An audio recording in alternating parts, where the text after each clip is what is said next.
I am Ferdinand Marcos, and I am the President of the Republic of the Philippines. I stand today on behalf of 110 million Filipinos. Hello people and hello universe, it's me again. Shoutout sa inyo mga kababayan. Ayan, hello sa mga Marcos loyalists and supporters. Ay nako, alam nyo naman po ito si Secretary Larry Gadon, talagang umiikot ito mga kababayan sa mga liblib na lugar, no? Pero guys, mauna ang buong Maynila dito sa BBM, Batang Busog Malusog.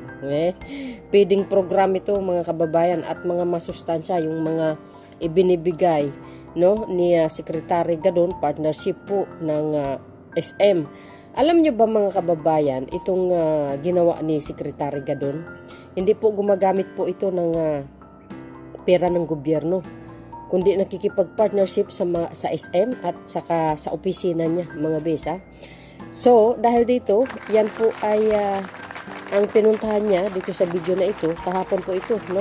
March 4, 2024, dyan po sa Tondo Elementary School. Ay wow, alam po natin ng mga ating mga chikiting, lalo po guys yung sa mga mahihirap na katulad ko din na kulang ang kanilang kinikita. Syempre ayan po ang masigit na tinutukan ni Secretary Gadon, nga yan talaga ang binibigyan nila, no?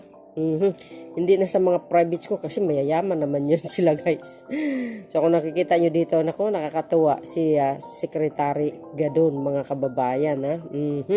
Diyan po yan sa Tondo. And of course, marami pang mga gandang activities ito gagawin si Secretary Gadon under the Marcos administration. So dahil dito mga besa, shoutout sa inyong lahat at abangan nyo po si Secretary Gadon sa mga lugar na kung saan ang kanyang pupuntahan. Ito guys, hindi lang po sa buong Maynila kundi Luzon, Visayas at Mindanao ito, no? So thank you guys for watching. See you again on my next upload video. At siyempre ipakita ko yung mga highlights ng mga items, yung mga pagkain ni binibigay ni Secretary Gadon. So yun mga kababayan, ang dami nito mga kababayan. Batang Busog Malusog, ayan.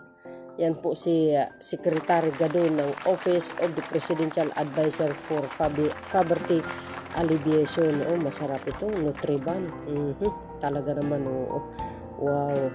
Sana all. Kaya guys, abangan nyo po ang ating Secretary Gadon sa inyong mga lugar. Hindi natin alam kung saan ang susunod, kaya i-updates po natin yan. Ayan, wow. Ang ating mga guro, ayan. See? Ito pa. Ayan. Siguro principal ito mga kababayan. Ayan. Selfie pa mo. Nakakatuwa yung mga bata talaga. See? Dami, dami yan guys. See? So yun guys. Ano po ang masasabi nyo? Ako wala akong masasabi kasi ito si Secretary Gadon ay umiikot at nagtatrabaho. Please, magandang umaga sa inyo lahat. Good morning. Hi. Nakakatuwa na kasama ko na naman ang mga bata na mga pag-asa ng bayan. Ang programang ito ay ginawa namin kung parang makatulong sa nutrisyon ng mga kabataan.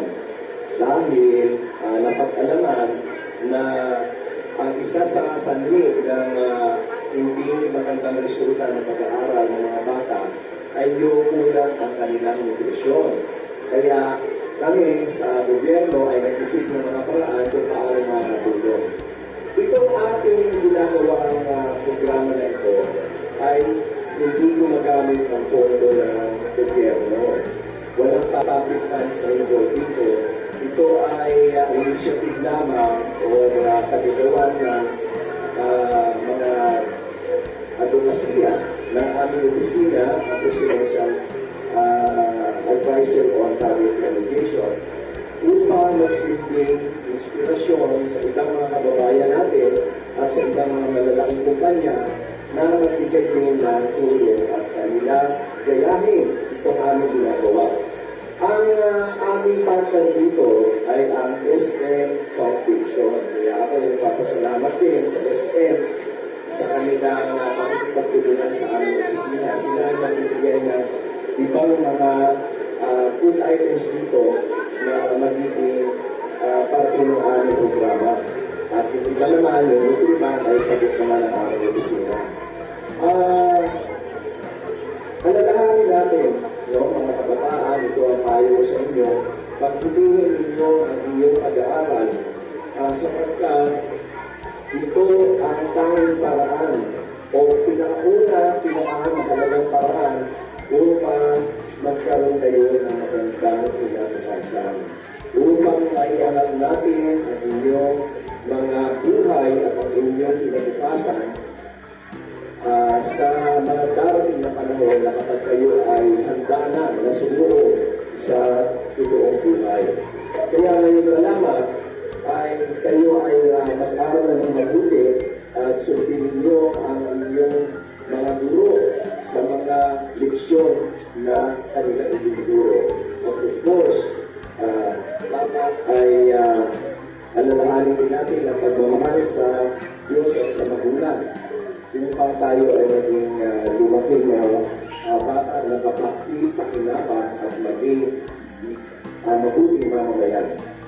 Hangad namin, lalo na ng ating Pangulo, President Bongbong Marcos Jr., hangad namin na magkaroon ng magandang buhay ang bawat Pilipino. Kaya itong mga kabataan ay aming tinutulungan at tayo ay patungo sa bagong Pilipinas. Sa bagong Pilipinas ay magkakaroon tayo ng mamamayan na mga responsable at mga kapaki-pakinabang na nagmamahal sa bayan at sa mga kapwa Pilipino. Kaya ako ay muling nananawagan sa inyo na pagputihin ninyo ang inyong pag-aaral. Nais ko pasalamatan ang mga susunod sa pagbibigay nila ng pagkakataon na kami makipag-ugnayan sa inyo at makaharap namin kayo. Si Ma'am Nobel Tenero, ang ating principal. Maraming salamat.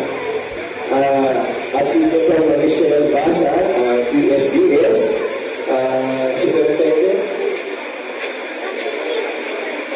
Assistant Superintendent. At si Joel Basangkay, ang ating OIC Master Teacher. Si Joel. Pogi mo lang si Joel, kagaya ko.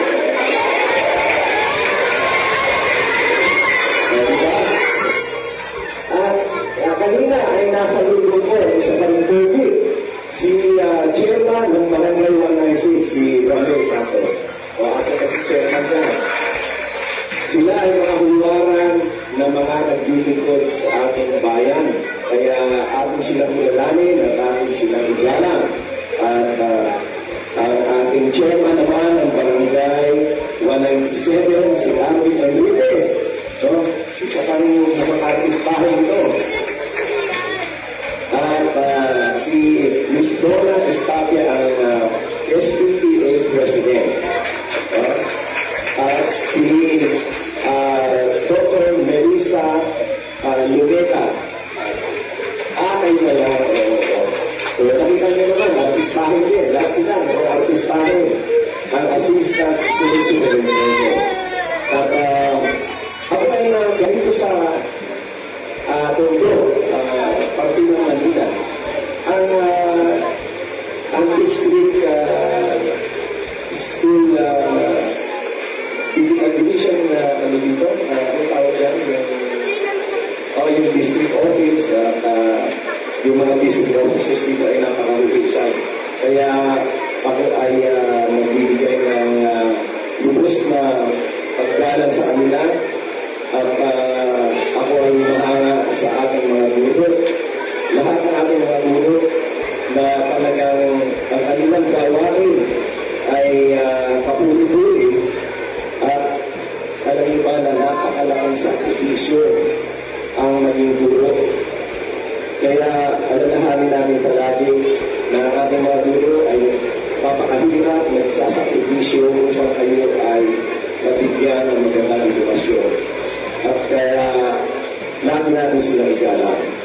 Lagi natin igalang ang ating mga opisyalis, barangay, lahat ng ating mga public official at dapat ay maging makapagpayo sa ating bansa. Muli ako ay nagpapasalamat at kayo ay aming binabati ng magandang umaga. Magandang umaga sa inyo lahat.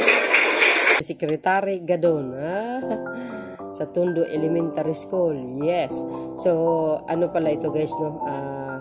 March 5 pala ito, 2024. Mali yung sinabi ko, March 4. But anyway, mga kababayan, thank you for watching. See you again on my next upload video. Bye.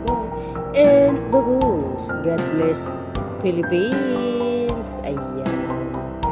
At sa langit, ang kamon mo magalit. Pag-inggit, pikit. Bakit? Nga. Babush!